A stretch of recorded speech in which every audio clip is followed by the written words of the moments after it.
আপনাদের সকলকে আরও একবার স্বাগত জানাচ্ছি ডিজিটাল স্টাডি ইউটিউব চ্যানেলে। তো আজকের ক্লাসে আমি আপনাদেরকে শেখাবো পাস্ট টেন্সে কিভাবে খুব সহজে আপনি গুছিয়ে কথা বলবেন। তো যারা স্পোকেন ইংলিশ শিখতে চাইছেন তারা ভিডিওটি না টেনে সম্পূর্ণ দেখতে থাকুন। আসুন আমরা প্রথমে জেনে নিই পাস্ট টেন্সকে আমরা কিভাবে খুব সহজে চিনতে পারি। আপনি যখন কোনো বাংলা বাক্যের শেষে ছিল, ছিলা বা ছিলামকে খুঁজে পাবেন তখন আপনি সেটাকে ধরে নেবেন সেটা হচ্ছে পাস্ট টেন্স। তো আশা করছি এটা আপনাদের মাথায় থাকবে, যখন আমরা কোনো বাংলা বাক্যের শেষে ছিল, ছিলা বা ছিলামকে দেখব তখন আমরা সেটাকে ধরে নেব সেটাই হচ্ছে পাস্ট টেন্স। আর আমরা ইংরেজি বাক্য দেখে কিভাবে খুব সহজে চিনব যে সেটা পাস্ট টেন্স, তো চলুন আমরা সেটাও একটু জেনে নিই। পাস্ট টেন্সে মোট 4টা হেল্পিং ভার্ব ব্যবহার করা হয়, ডিড, ওয়াজ, ওয়্যার আর হ্যাড। এই 4টা যখন হেল্পিং ভার্ব কোনো বাক্যে দেখতে পাবেন তখন আপনি সেটাকেই চোখ বন্ধ করে বলে ফেলবেন সেটা হচ্ছে পাস্ট টেন্স। তো আজকের ক্লাসে আমরা ওয়াজ ওয়্যার দিয়ে বাক্য বানানো শিখব খুব সহজে। তো প্রথমে একটু জেনে নেব আমরা ওয়াজ ওয়্যারটা কোথায় ব্যবহার করব। আমরা যেখানেই আই, হি, সি, নেম, ইট এই সাবজেক্টগুলোকে দেখতে পাবো সেখানেই আমরা ওয়াজ ব্যবহার করব। আর যেখানেই আমরা ইউ, উই, দেই এইগুলোকে দেখতে পাবো সেখানেই আমরা ওয়ের ব্যবহার করব। আজকে আমরা যে নিয়মে কথা বলা শিখব সেই নিয়মটা হচ্ছে subject plus was wire plus noun. এই নিয়মে আজকে আমরা কথা বলা শিখব। তো আমরা সাবজেক্টের পরে কোথায় ওয়াজ ওয়্যার ব্যবহার করব সেটা কিন্তু আমরা দেখুন স্ক্রিনে দেখতেই পাচ্ছি। এবার আমরা উদাহরণ ফলো করার আগে আর একটি নিয়ম শিখে নেব, সেটা হচ্ছে যদি সাবজেক্টটি সিঙ্গুলার নাম্বার হয় তাহলে নাউনটিও আমাদেরকে সিঙ্গুলার নাম্বার রাখতে হবে এবং নাউনটির পূর্বে এ না হলে অ্যান ব্যবহার করতে হবে। আমি আবারও একবার বলছি আপনাদেরকে, নিয়মটা ভালোভাবে শুনবেন। যদি সাবজেক্টটা একবচন হয় অর্থাৎ সিঙ্গুলার নাম্বার হয় তাহলে নাউনটিও আমাদেরকে একবচন অর্থাৎ সিঙ্গুলার নাম্বার রাখতে হবে এবং নাউনটির পূর্বে এ না হলে অ্যান ব্যবহার করতে হবে। তো কোথায় আমরা এ ব্যবহার করব আর কোথায় আমরা অ্যান ব্যবহার করব চলুন একটু জেনে নিই। আমাদেরকে এখানে ভাওয়েল এবং কনসোনেন্ট লেটারটা একটু মাথায় রাখতে হবে। যদি আমরা কনসোনেন্ট দেখতে পাই তাহলে আমরা এ ব্যবহার করব, আর যদি ভাওয়েল দেখতে পাই তাহলে সেই ক্ষেত্রে আমরা অ্যান ব্যবহার করব। কিন্তু সাবজেক্ট যদি প্লুরাল হয় তাহলে সেই ক্ষেত্রে আমরা নাউনটাকেও প্লুরাল করব এবং নাউনের পূর্বে কিন্তু কোনো এ বা অ্যান বসবে না। ওকে, তো চলুন আমরা কিছু উদাহরণ ফলো করি, তাহলে ব্যাপারটা আরও পরিষ্কার হয়ে যাবে। দেখুন আমাদের স্ক্রিনে একটা উদাহরণ চলে এসেছে। আমি একজন শিক্ষক ছিলাম। এই বাক্যের শেষে দেখুন আমরা ছিলামকে খুঁজে পাচ্ছি, আর এটা দেখেই আমরা বলে ফেলবো এটা হচ্ছে পাস্ট টেন্সের উদাহরণ। তো চলুন এটাকে আমরা একটু ইংরেজিতে ট্রান্সলেট করি। আমরা নিয়মে বলেছিলাম সাবজেক্ট প্লাস ওয়াজ ওয়্যার যে কোনো একটা লিখব, তারপরে নাউন লিখব। তো ওয়াজ ওয়্যার কোথায় ব্যবহার করব সেটা কিন্তু আমরা স্ক্রিনে দেখতেই পাচ্ছি। তো চলুন আমরা দেখে নিই এখানে কোথায় কি ব্যবহার হবে। আমরা জানি আমি এটার জন্য ইংরেজিতে আই ব্যবহার করা হয়, তো আমরা আইকে বসিয়ে নিচ্ছি। এবার একটু লক্ষ্য করুন আমরা আই এর পরে কিন্তু ওয়াজ ব্যবহার করব বলেছিলাম, তো আমরা ওয়াজকেও বসিয়ে নিচ্ছি। তাহলে আমরা এই নিয়মটার 2টা কাজ করে ফেললাম। আমরা সাবজেক্ট বসিয়ে ফেলেছি এবং ওয়াজ ওয়্যারের যে কোনো একটা বসিয়েছি, ওয়াজকে বসিয়েছি, তারপরে আমাদেরকে নাউন লিখতে হবে। তো এখানে শিক্ষকের ইংরেজি হচ্ছে টিচার, তো আমরা ড্যাশ দিয়ে টিচার লিখে ফেলছি। তাহলে একটু লক্ষ্য করুন আমরা এই ড্যাশটায় এ ব্যবহার করব নাকি অ্যান ব্যবহার করব সেটা আমাদের স্ক্রিনে দেওয়াই আছে। দেখুন সাবজেক্ট যদি একবচন হয় তাহলে নাউনও আমাদেরকে একবচন রাখতে হবে, সেটা আমরা আগেই করে নিয়েছি। সাবজেক্ট আমরা একবচন রেখেছি আই, এবং টিচারটাও কিন্তু একবচনে আছে অর্থাৎ সিঙ্গুলারে আছে, এবং এর পূর্বে আমাদেরকে এ ব্যবহার করতে হবে কারণ এখানে টি লেটারটি হচ্ছে কনসোনেন্ট, সেই জন্য আমরা এ ব্যবহার করব। তাহলে হয়ে যাবে I was a teacher. I was a teacher, আমি একজন শিক্ষক ছিলাম।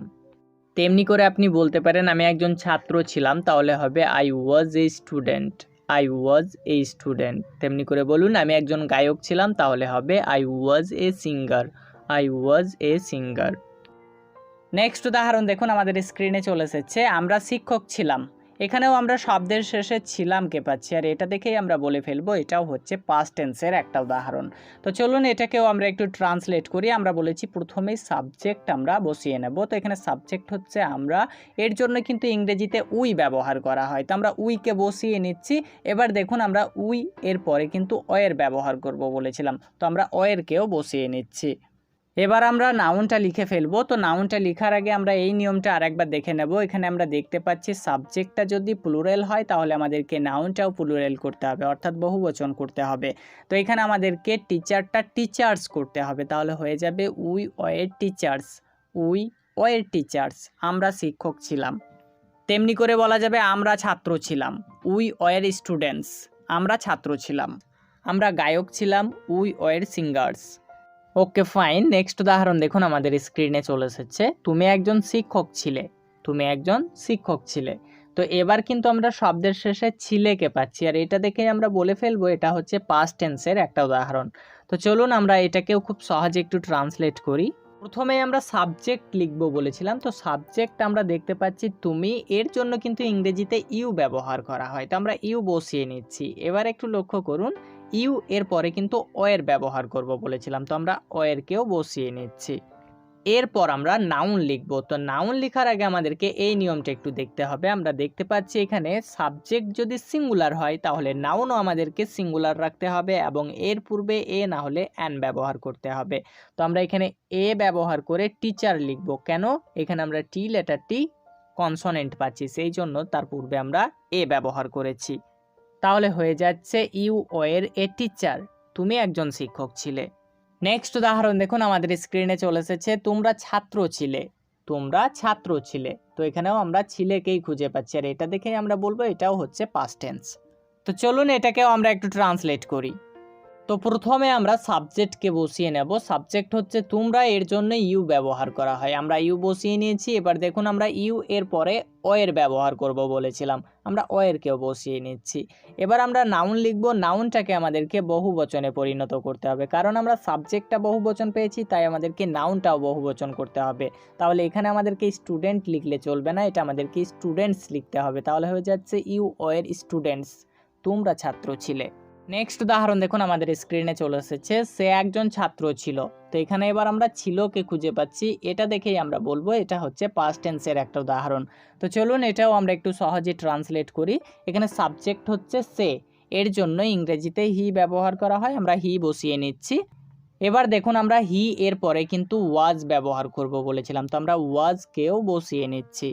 এবার আমরা নাউনটা লিখব। তো নাউনটা লেখার আগে আমরা নাউনের পূর্বে কিন্তু এ ব্যবহার করব, কারণ আমরা নিয়মটা কিন্তু স্ক্রিনে দেখতেই পাচ্ছি। সাবজেক্ট যদি একবচন হয় তাহলে নাউনও আমাদেরকে একবচন রাখতে হবে, কিন্তু তার পূর্বে এ না হলে অ্যান ব্যবহার করতে হবে। তো এখানে কেন এ ব্যবহার করছি? কারণ এখানে এস লেটারটি হচ্ছে কনসোনেন্ট, সেই জন্য এ ব্যবহার করা হয়েছে।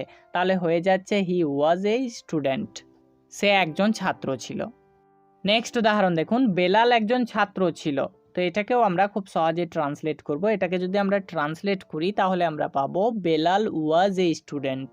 তো এখানে দেখুন বেলাল একটা নাম, সেই জন্য কিন্তু আমরা ওয়াজ ব্যবহার করেছি, এবং নাউনটির পূর্বে এ ব্যবহার করেছি। ওকে, নেক্সট উদাহরণ দেখুন আমাদের স্ক্রিনে চলে এসেছে, তারা শিক্ষক ছিল। এটাও আমরা খুব সহজে ট্রান্সলেট করি। চলুন, এখানে সাবজেক্ট হচ্ছে তারা, এর জন্য ইংরেজিতে দেই ব্যবহার করা হয়, আমরা দেই বসিয়ে নিচ্ছি। এবার দেখুন আমরা দেই এর পরে কিন্তু ওয়ের ব্যবহার করব বলেছিলাম, তো আমরা ওয়েরকেও বসিয়ে নিচ্ছি। এবার আমরা নাউনটা লিখে ফেলবো। তো নাউনটা লেখার আগে আমাদেরকে নাউনটা বহুবচনে পরিণত করতে হবে। কেন বলুন তো? হ্যাঁ, আমরা সাবজেক্টটা বহুবচন পেয়েছি, সেই জন্যই কিন্তু আমরা নাউনটাকেও বহুবচন করে ফেললাম। তাহলে হয়ে যাচ্ছে দেই ওয়ার টিচার্স, দেই ওয়ার টিচার্স, তারা শিক্ষক ছিল। নেক্সট উদাহরণ দেখুন, এটা একটি আপেল ছিল। এটা যদি আমরা ট্রান্সলেট করি তাহলে আমরা পাবো it was an apple, it was an apple. তো দেখুন এখানে আমরা অ্যান ব্যবহার করেছি। কেন বলুন তো? হ্যাঁ, আমরা আপেলের এ লেটারটি ভাওয়েল পেয়েছিলাম, সেই জন্যই কিন্তু আমরা এখানে অ্যান ব্যবহার করেছি।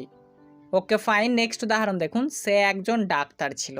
এটা যদি আমরা ট্রান্সলেট করি তাহলে আমরা পাবো she was a doctor, she was a doctor, সে একজন ডাক্তার ছিল। যারা আমাদের সমস্ত ভিডিও একসাথে দেখতে চাইছেন তারা আমাদের অ্যাপটা ডাউনলোড করে নিন। অ্যাপটার নাম হচ্ছে ডিজিটাল স্টাডি প্রো, প্লে স্টোরে পেয়ে যাবেন, সেখান থেকে ডাউনলোড করে নিন। তো সাক্ষাৎ হচ্ছে পরবর্তী একটা ভিডিওতে। ভালো থাকবেন সবাই।